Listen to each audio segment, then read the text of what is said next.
Hello everyone, this my first video on YouTube. So మేము చెప్పిన ఈ ఇన్ఫర్మేషన్ కొన్ని వెబ్సైట్స్ ని బేస్ చేసుకొని చెబుతున్నాం. ఈ ఇన్ఫర్మేషన్ లో ఏమన్నా తప్పులు ఉన్నా, మా సైడ్ నుంచి ఏమన్నా మిస్టేక్స్ ఉన్నా కామెంట్ చేయండి. 1971లో సౌత్ ఆఫ్రికాలో ఉన్న ప్రిటోరియా అనే ప్లేస్ లో ఎలాన్ మస్క్ జన్మించారు. ఆయన ఫాదర్ ఎరోల్ మస్క్, ఆయన ఒక electrical engineer. And Elon Musk mother Maya Musk, ఆమె ఒక ఫ్యాషన్ మోడల్. అయితే ఎలాన్ మస్క్ ఫాదర్ ఏమో సౌత్ ఆఫ్రికన్ సిటిజన్ అండ్ ఆయన మదర్ ఏమో కెనడా సిటిజన్. ఎలాన్ మస్క్ చిన్నతనంలోనే చాలా ఫ్యామిలీ ప్రాబ్లమ్స్ ఫేస్ చేశారు. ఎప్పుడు చూసినా తన పేరెంట్స్ గొడవ పడుతూ ఉండేవాళ్ళు. పిల్లల్ని సరిగ్గా చూసుకునే వాళ్ళే కాదు, తన ఫ్యూచర్ గురించి తన ఫాదర్ అయితే అసలు పట్టించుకునేవారే కాదు. సో ఇలాంటి సిచ్యువేషన్స్ని డైలీ చూడటం వల్ల ఎలాన్ మస్క్ ఎప్పుడు కూడా ఒంటరిగానే ఉండేవాడు.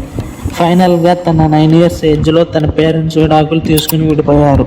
మొదట్లో ఎలాన్ మస్క్ తన ఫాదర్ దగ్గర ఉండేవాడు, కానీ కొన్ని రోజుల తర్వాత ఆయన ప్రవర్తన నచ్చక మళ్ళీ తన మదర్ దగ్గరికి వెళ్ళిపోయారు. అక్కడ తను స్కూల్కి వెళ్ళే టైంలో కంప్యూటర్స్ మీద, వీడియో గేమ్ మీద ఇంట్రెస్ట్ పెరిగింది. ఈ వీడియో గేమ్స్ అనే మాట వినగానే మనలో చాలా మందికి ఆయనకు వీడియో గేమ్స్ ఆడటం అంటే ఇష్టమేమో అనుకుంటాం. కానీ ఆయనకి ఈ వీడియో గేమ్స్ ఆడటం కాదు, తయారు చేయడం అంటే ఇష్టం. 12 years ఏజ్లో కంప్యూటర్ కోడింగ్ నేర్చుకుని తన సొంతంగా బ్లాస్టర్ అనే వీడియో గేమ్ని తయారు చేశారు. 1983లో ఆ వీడియో గేమ్ని ఒక ప్రైవేట్ కంపెనీకి అమ్మేసి $500 సంపాదించారు.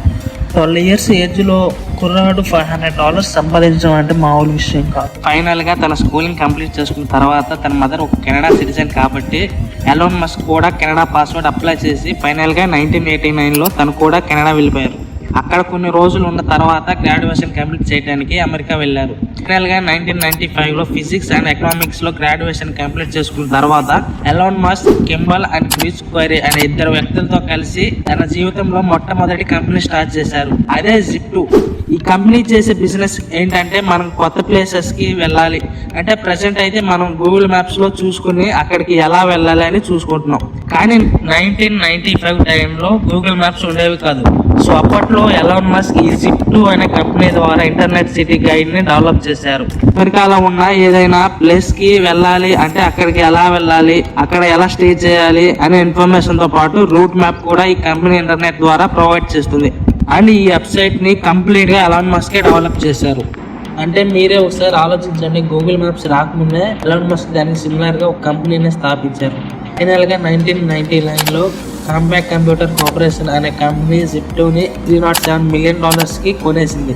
ఈ కంపెనీని అమ్మేగా ఎలాన్ మస్క్ వాటాకి $22 million వచ్చాయి. సో ఈ మనీతో ఎలాన్ మస్క్ 1999లో X.com అనే కంపెనీని స్టార్ట్ చేశారు. ఇది ఒక ఆన్లైన్ ఫైనాన్షియల్ సర్వీసెస్ కంపెనీ. బేసిక్గా ఈ కంపెనీ చేసే పని ఏంటంటే ఆన్లైన్ బ్యాంకింగ్ సర్వీసెస్. అంటే మనకి ఇప్పుడు పేటిఎం ఆన్లైన్ బ్యాంకింగ్ ఎలానో సేమ్ అలా అనమాట. అయితే ఈ కంపెనీ స్టార్ట్ అయిన కొన్ని నెలల్లోనే సుమారు 2 లక్షల మంది కస్టమర్స్ ఈ కంపెనీలో డబ్బులు ఇన్వెస్ట్ చేశారు.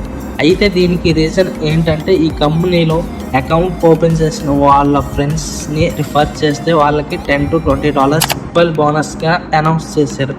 ఫైనల్గా 2000లో ఈ X.com కాన్ఫినిటీ అనే కంపెనీతో కలిసిపోయి పేపాల్గా మారింది. ఈ పేపాల్ అనేది ఈరోజు మనం అంతా యూజ్ చేస్తున్న PhonePe, Google pay and Amazon pay లాంటి యాప్స్కి బిగ్ డాడీ అని చెప్పుకోవచ్చు. ఎందుకంటే ఈ కంపెనీలన్నీ చేసేది ఆన్లైన్ మనీ ట్రాన్స్ఫర్ బిజినెస్సే. అయితే ఇవన్నీ 2014 నుంచి మొదలైతే పేపాల్ అనేది 2000 నుంచి online money transfer business start చేసింది. ఫైనల్గా 2000లో ఈ పేపాల్ని అమెరికాకి చెందిన ఈబే అనే కంపెనీ $1.5 million కొనేసింది.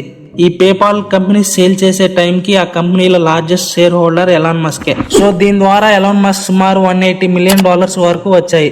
అండ్ ఇక్కడి నుంచి ఆయన అసలు బిజినెస్ స్టార్ట్ చేశారు. అప్పటి వరకు ఎలాన్ మస్క్ సంపాదించిన డబ్బు మొత్తం తన డ్రీమ్ ప్రాజెక్ట్ మీద ఇన్వెస్ట్ చేశారు. అవే SpaceX, Tesla, SolarCity. అయితే ఈ కంపెనీస్ ఎలా స్టార్ట్ చేశారో చెప్తా చూడండి. ఎలాన్ మస్క్కి చిన్నప్పటి నుంచే స్పేస్ టెక్నాలజీ అంటే చాలా ఇంట్రెస్ట్ ఉండేది.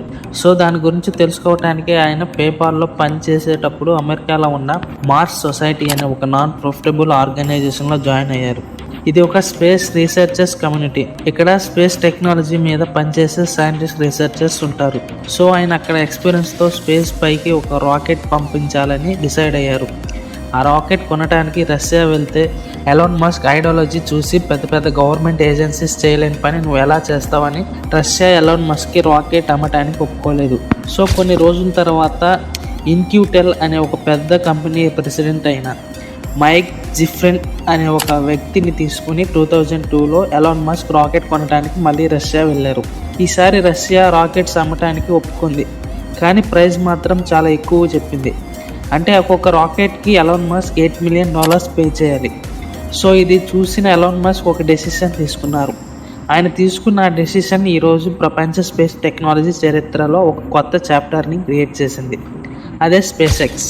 2002లో ఎలాన్ మస్క్ తన సొంతంగా స్పేస్ టెక్నాలజీని డెవలప్ చేసి తక్కువ ధరకే రాకెట్స్ని తయారు చేయాలని ఫిక్స్ అయ్యారు. పేపాల్ కంపెనీ అమ్మగా ఆయనకు వచ్చిన $180 మిలియన్లో $100 మిలియన్ ఇన్వెస్ట్ చేసి ఫైనల్గా 2002లో స్పేస్ ఎక్స్ అనే కంపెనీని స్థాపించారు. స్పేస్ ఎక్స్ కంపెనీ 2006లో ఫాల్కాన్ 1 అనే రాకెట్ని ఫస్ట్ టైం లాంచ్ చేసింది, కానీ ఇట్స్ ఏ ఫెయిల్యూర్. మళ్ళీ 2007లో ఇంకో రాకెట్ని లాంచ్ చేసింది, అగైన్ ఇట్స్ ఏ ఫెయిల్యూర్. మళ్ళీ 2008లో ఇంకో రాకెట్ని లాంచ్ చేసింది, అది కూడా ఫెయిల్యూర్. కంటిన్యూస్గా స్పేస్ ఎక్స్ లాంచ్ చేసిన 3 రాకెట్స్ కూడా ఫెయిల్ అయ్యాయి. స్పేస్ ఎక్స్ కంపెనీ మూతపడి స్టేజ్కి వచ్చినా ఆయన మళ్ళీ ఇంకోసారి ట్రై చేశారు. ఫైనల్గా 2008లో 4th అటెంప్ట్లో ఆయన లాంచ్ చేసిన రాకెట్ సక్సెస్ అయింది. అండ్ ఇది జరిగిన కొన్ని రోజుల్లోనే నాసా నుంచి స్పేస్ ఎక్స్ కంపెనీకి $1.5 మిలియన్ కాంట్రాక్ట్ వచ్చింది. మూతపడాల్సిన కంపెనీ ప్రపంచంలోనే అది పెద్ద ప్రైవేట్ స్పేస్ ఏజెన్సీగా ఎదిగింది. Next company Tesla. నిజానికి Tesla company founder Elon Musk కాదు. 2003లో Martin Eberhard and Marc Tarpenning అనే 2 వ్యక్తులు కలిసి టెస్లా అనే ఒక ఎలక్ట్రికల్ మ్యానుఫ్యాక్చరింగ్ కంపెనీగా టెస్లా మోటార్స్ కంపెనీని స్థాపించారు. ఎలక్ట్రిక్ కార్స్ తయారు చేయాలంటే చాలా ఖర్చు అవుతుంది. సో వాళ్ళిద్దరూ ఇన్వెస్టర్స్ కోసం చూస్తున్న టైంలో ఎలాన్ మస్క్ ఇనీషియల్గా $6.5 మిలియన్ ఇన్వెస్ట్ చేసి 2004లో అఫీషియల్గా ఈ కంపెనీలోకి ఎంటర్ అయ్యారు. ఎలాన్ మస్క్ ఈ కంపెనీలోకి ఎంటర్ అయిన తర్వాత ఈ కంపెనీని స్థాపించిన ఫౌండర్స్ 2008లో రిజైన్ చేసి వెళ్ళిపోయారు.